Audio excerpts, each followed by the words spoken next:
create jobs. Then we started the Startup India movement. When we did this in 2016, there were just 300 startups in India. Today we have over 140,000 startups spread across all our states and union territories. They create over 12 lakh jobs, and we have over 140 unicorns. So all these initiatives of Startup India, of improving in ease of doing business, opening up FDI, revamping intellectual property rights, all happened as a consequence of the Make in India policy. Yeah. And then we came out with the production-linked incentive scheme, which has made major impact, and I'll like to dwell a little substantially as we go along on that. Okay. Can I ask you a question? When we speak to people from the industry, Mr. Kant, see, there is this feeling that for every scheme that the government launches, there are 10 speed breakers, right? You have an opposition that just criticizes you, tries to stop you at every step. They even try to block your schemes in their states, right? And then when you speak to them, they also tell you that, you know, for example, if you look at India's story, right? We were an importer, and the whole idea was to become self-sustainable. And then we are now trying to look at exports. Now, from being an importer to being self-sustainable to becoming an exporter, how difficult will that transition be, or how difficult has it been in terms of enforcing this policy on the ground, the implementation of it? It's been very, very tough, very difficult. Changing of mindset, changing of procedures, doing away with rules, regulation, procedures, changing the mindset of tax officials, changing the mindset of state officials. Very, very tough. And that is why we're in a country where we used to import all smartphones. Today, look at this in a short while. We are now making smartphones. We are the third largest exporter in a very short while. We are touching a value of 15 billion. And we have brought in schemes to build semiconductors, display, design ecosystem in India. And we are moving from being importers to being exporters. Now, this means that you are becoming an integral part of global value chains. This is very difficult, very tough. You have to import at lower rates of duty, manufacture here, add value, and re-export. You have to bring size and scale of manufacturing. Look at this. In a short while, Apple, which used to do all its production in China, has shifted 20% of its production to India and will keep doing more and more here. The PLI schemes launched across 14 key sectors have had a huge impact. We've already approved 55 applications across 14 sectors. Investments of about 1.23 lakhs crores have been realized, and the government has driven infrastructure creation in a very big way. So if you look at the infrastructure creation, the central government's capital expenditure jumped up from 1.7% of GDP to 3.4% of GDP. And we've driven the national infrastructure pipeline, the PM Gati Shakti. We've improved in the World Bank logistic performance sharply. All this so that India can become a manufacturing nation in a big way. It's been tough because we've also looked at futuristic areas. So if you look at the Make in India policies, looking at cutting-edge areas of growth, the government has announced the National Quantum Mission. It is implementing the India Artificial Intelligence Mission. It is implementing an India semiconductor mission of 76,000 crores. These issues were never thought of. We are moving from being an importer of fossil fuel to an exporter of clean energy through the green hydrogen mission. Yeah. And the government wants India to become, the Prime Minister Modi's focus is to make India an innovative nation, and therefore there's a focus of 1 lakh crores on research and innovation for sunrise sectors and private-public partnership. This will drive Make in India in a very big way with innovation. Yeah, you spoke of semiconductors, and I want to ask you a question. When we speak to experts, and recently we had a roundtable with industry experts on what the government can do in terms of semiconductors, they say that we're talking about semiconductors now. We're trying to set up the industry. We're trying to pump in money, but there is a problem in skilling. They're saying, where are we going to find the skilled labor? It's going to take us another 3 to 4 years before we find people who are skilled enough to take us to that level to match up and even be a player in the semiconductor industry. So how are you going to address that? Oh, there's a huge focus. If you look at, I've been interacting with triple IITs, I've been interacting with IITs, I've been interacting with IIMs, I've been interacting with private engineering colleges. All of them are restructuring and reorienting their programs. All of them are now bringing in training programs for cutting-edge technologies. So you have AI courses, you have courses on semiconductors, you have skill-linked courses on several of your ITIs, on a range of areas of manufacturing, including electric vehicle manufacturing, battery manufacturing. Can you believe it? There are 14 IITs which have started courses on electric vehicle manufacturing and batteries. Yeah. And therefore, my view is that a very major transformation is taking place. It takes a little time, but the private sectors come in also to impart technologies on many of these areas, and you will see a huge ramping up of skills in India. My last question, I mean, recently you had this great opposition leader called Rahul Gandhi who went to America, and I have his quote somewhere. I'm just going to read out, right? I have this quote from Rahul Gandhi who said something to the tune of, that China is fantastic in manufacturing, India's struggling. We haven't, been on the manufacturing bus for good, that we're not able to catch up. How do you respond to political comments like that?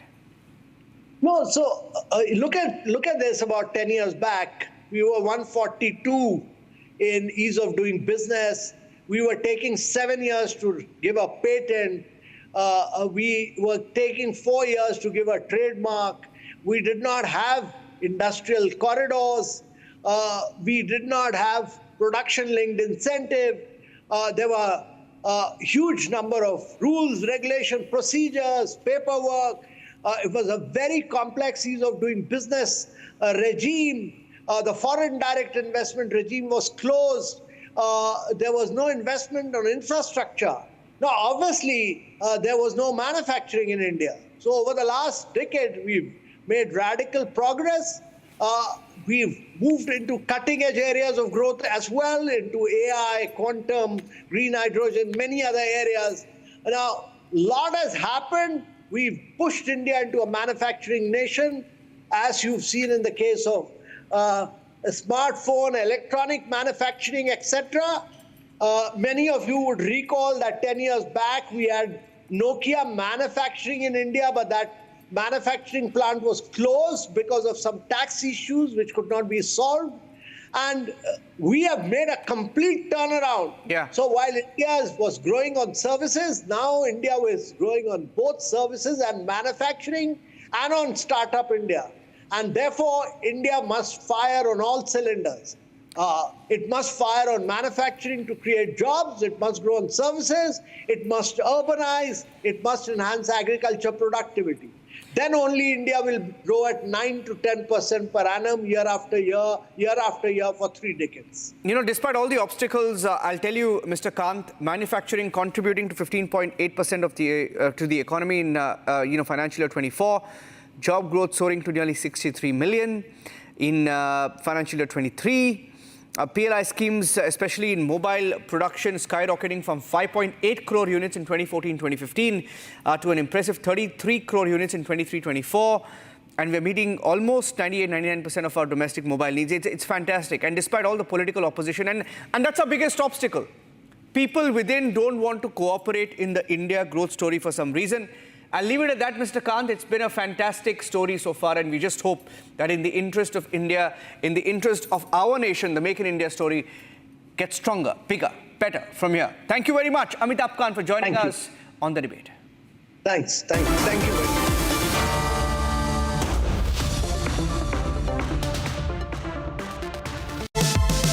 powered by Jaguar Bath and Light.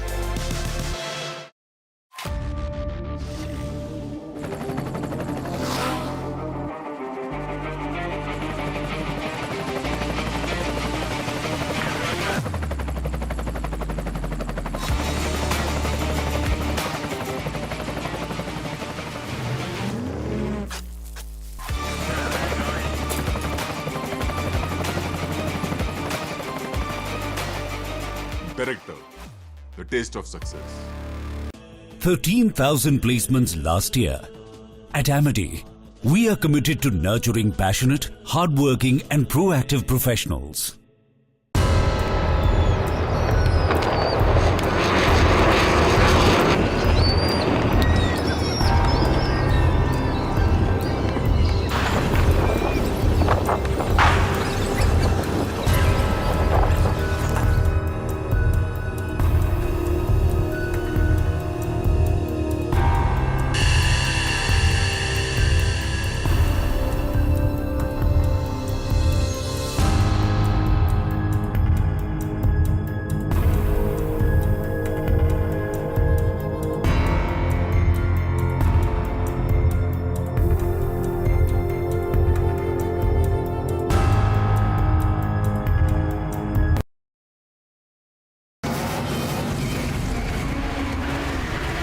From the Republic Media Network headquarters, it's time for the debate.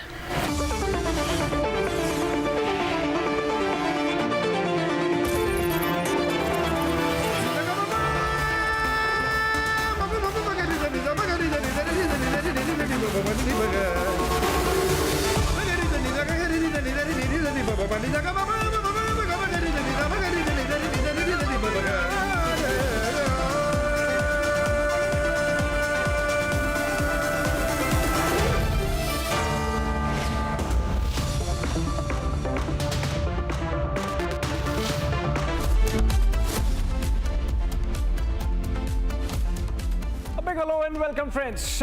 It turned out to be a big news Wednesday.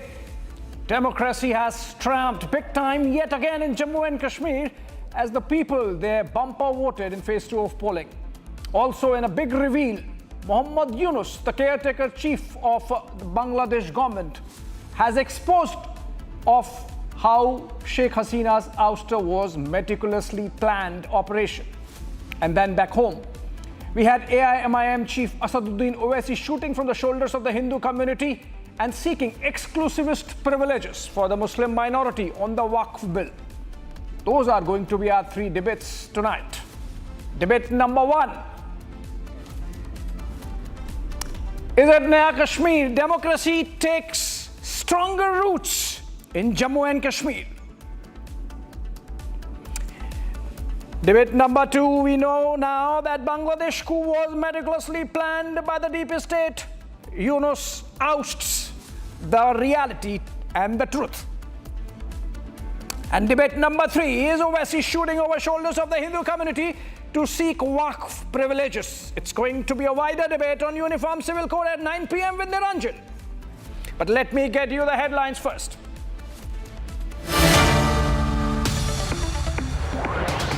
"54% voter turnout recorded till 5 p.m. People come out to vote in large numbers in Jammu and Kashmir as they reaffirm their faith in democracy after years. Foreign diplomats from 16 countries in the valley to witness J&K elections, but NC says we don't need your certificate." All the young people of Bangladesh got together and said, enough is enough. We are not going to tolerate it anymore.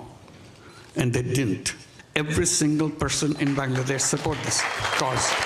And I'm very happy at the support in the people of the United States. Muhammad Yunus is on tour to United States, where he's engaging with various foreign leaders ahead of the UNG appearances. And there he gave a big revelation on the coup which led to Sheikh Hasina's ouster, where he says that the move was meticulously planned. साथ में आप बोल रहे कि animal fat आ गया तो गलत है, और हम भी मानते गलत है, मगर यहाँ पर हमारी आस्था हमारे धर्म में ये तो वक्फ बोर्ड तो मुस्लिम धर्म का हिस्सा है, तो इसलिए ये जो बिल मोदी लाए हैं वो वक्फ प्रॉपर्टीज को छीनना चाह रहे। AIMIM Chief Asaduddin Owaisi makes a bizarre analogy with Waqf and the Tirupati Laddu controversy. Says that if Hindu sentiments can be hurt, if there is adulterated Laddu served to them, then the Waqf Amendment Bill also hurts the religious sentiments of the Muslims. He also argued that government interference violates Article 26, which guarantees religious freedom and management of religious affairs.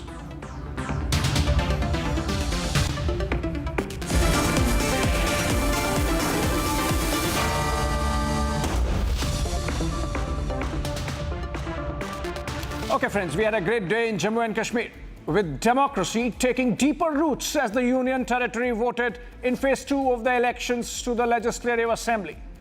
Like in Phase 1, this time too, people came out to vote in huge numbers. We cannot forget how in the general elections, Baramulla had voted more than Bombay or Mumbai. And now, with the widest choice possible that the people of Jammu and Kashmir have ever had in its history, the election is already being billed as the counter to 1987, if it was the dirtiest one. For reasons that are part of historical record now, 2024 is coming out as the freest and fairest one. If Omar Abdullah claims he is winning, and Iltija Mufti says PDP would be kingmaker, they know democracy is winning. Despite that, whining at the most positive developments continues. Omar peddled a conspiracy theory today that the mass participation was aimed at having an assembly that endorses abrogation of Article 370. He saw internationalization in the visit of diplomats to see for themselves the exercise of suffrage. And well, the same day that Rahul Gandhi slipped between Kashmiri Pandits and the POJK migrants. Friends, Jammu and Kashmir is winning. India is winning. And surprise of all, even these whiners are winning. Let's look at the developments of the day and then we debate with a panel of guests on the other side.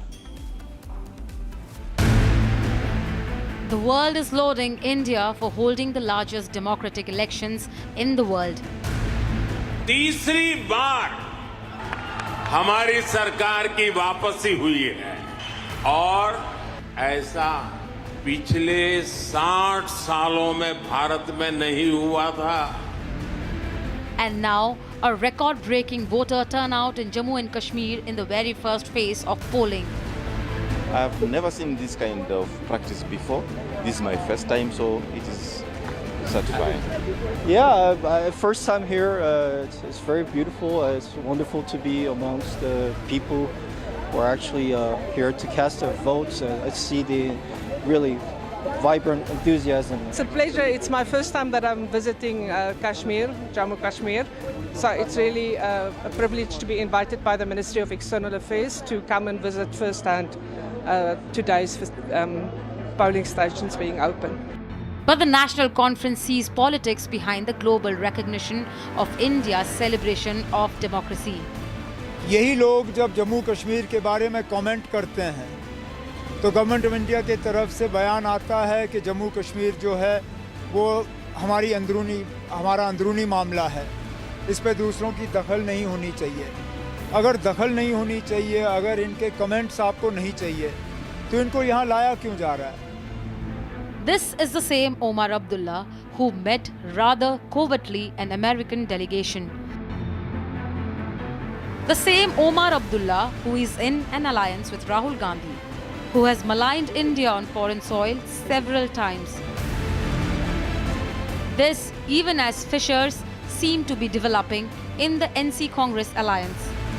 After Rahul is done campaigning in 1 or 2 seats in Kashmir, he focuses in Jammu. Ultimately, what the Congress does in Kashmir is not that important. What the Congress does in Jammu is important. And unfortunately, Congress hasn't done as much in the plains of Jammu as we would expect them to do. Why are the Abdullahs so nervous about the world witnessing Jammu and Kashmir's democratic affirmation?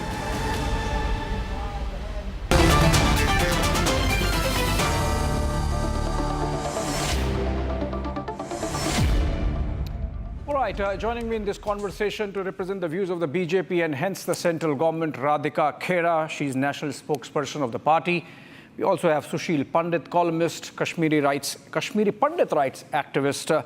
He's joining us live from Delhi. We also have Ahmed Ayaz, political analyst, leans toward the Congress party, joining us live from Srinagar. Also from Srinagar, political analyst, leans towards the national conference, Dr. Pirzada, and hence I would want to begin with you, Mr. Pirzada. You know, let's try to understand. Are you winning? If yes, then isn't democracy winning? And if yes, then why this nervousness if some diplomats come and watch that freest and fairest exercise of democracy in Jammu and Kashmir? Why come out as so whining, Mr. Pirzada? Thank you for this invite and my good evening to all the panelists. The question you have asked me is if it is narrative picked up, that it's a celebration, it's the victory of the democracy that people in the large number have come to the polling booths. Let for the sake of argument, I do endorse it. Then what is the hesitation for the government of India to come out and to the help of the people, to rescue the people? We have certain concerns. We have the concerns of discontinuous. We have the concerns of unemployment. We have all of the concerns. We have the second largest unemployment in the Jammu and Kashmir.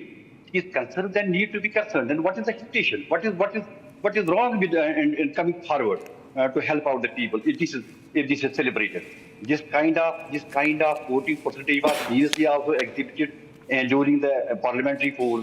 I think it is appropriate to quote it here: "Damn if you do, damn if you do not." Then what to do? What Kashmiris do?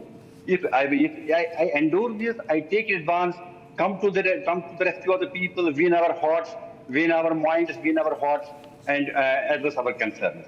At least there are certain. I am a student of conflict studies as well. There are conflict resolution theories, as I quoted here, that one theory at least we put in the practice. That's the W approach. For God's sake, come with the W approach and address our concerns, with our hearts. If you believe that this is the crown of the India.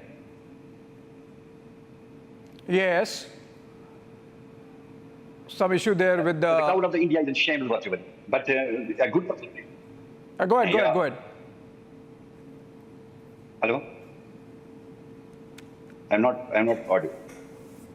No, you are audible. Please go ahead, Mr. Pirzada. Complete your turn. I emphasize, I am working on the ground. I have primary source interaction with the people in my home constituency. I was supporting an independent candidate who has the roots in the national conference. I believe in pragmatic politics, in realistic politics. We have suffered a lot. We have the miseries. We are a breeze of psyche and all that. Government of India should come forward and help our psyche, help our concerns. The restoration of the statehood. What started the government of India is a social statehood. That is not any kind of favor. That has been snatched from we people. Government of India should come forward with certain endowments, with certain measures that could heal our psyche, that could have a healing touch. What Mufti Muhammad Sayyid wants to tell. Come with a healing touch. Address our issues, address our concerns. And this kind of voting percentage, and let me add it more to this debate. The low percentage in the Srinagar district, please for 1 second, please tolerate me. Okay. Srinagar district being the barometer. Okay, I don't understand, Mr. Pirzada. Go back to the visuals of Parliament, of Lok Sabha, of August 5, 2019. The Home Minister clearly said that eventually the status of Jammu and Kashmir as a state would be restored. He's on record. After that, maybe 24 times, it has been reiterated by the central government, including in the Supreme Court of India, that at an opportune moment, the statehood would be restored. So the BJP is not saying no. But Radhika Khera, my question is, you got your opening, Mr. Pirzada, I'll come back to you. Radhika Khera, this conspiracy theory or this thought, because it's campaign season and you are allowed to, make your claims, of Omar Abdullah, that the reason why we have so many players in this election this time, apart from the Muftis and the Abdullahs, the independents, the AIP, the Apni party, even the Jamaat, contesting independent candidates, about a dozen of them, some other parties, People's Conference, widest possible choice. According to Omar Abdullah, this is happening because Delhi wants to create an assembly which endorses abrogation of Article 370. Are you sort of guilty of this charge as made by Omar Abdullah? The only thing Omar Abdullah wants to do is fuel terrorism and separatism in the valley. And we've seen that, and we've seen how they have been anti-India and how they have done anti-India policies and how they've aligned with those who are anti-India. They are in alliance, the India alliance themselves is in shambles today. They have to use the media to talk to each other. Omar Abdullah can't even use the WhatsApp, Telegram or even a mere iMessage to speak to his alliance partner Rahul Gandhi. He has to go to him using media. It's a sad situation what they created for Jammu and Kashmir, and the party, that the alliance party that is talking about, and Rahul Gandhi, their senior most leader, who's the leader of opposition, does not even know the difference between Kashmiri Pandits and POK refugees. So it is a very sad situation that they created for Jammu and Kashmir, and today they are really upset with the fact that they have zero reports of any incidents that have happened or any terror incidents or anything which is out of the ordinary which has happened during the election, and that elections are taking place peacefully. They are very rattled with that. They are very rattled with the fact that there is a entire group of people coming from various countries also to see the elections and see how the greatest festival of democracy in the world's largest democracy takes place. Yeah. So they are rattled with that fact, how we are managing to ensure their security and the security of the voters as well, and ensure peaceful election in the state. Okay. Interesting point that you raised, Radhika Khera. That they're also rattled with the that they are allies. You know, Omar Abdullah could have picked up his iPhone and sent an iMessage or WhatsApp or Telegram or whatever he prefers and told Rahul Gandhi that please focus on Jammu, that's your territory, that's where you have more seats. Ahmad Ayaz, is the alliance coming undone as we inch closer to election results? Ahmad Ayaz, are we going to see the unraveling of the NC Congress alliance, given the statement that Omar Abdullah has made today?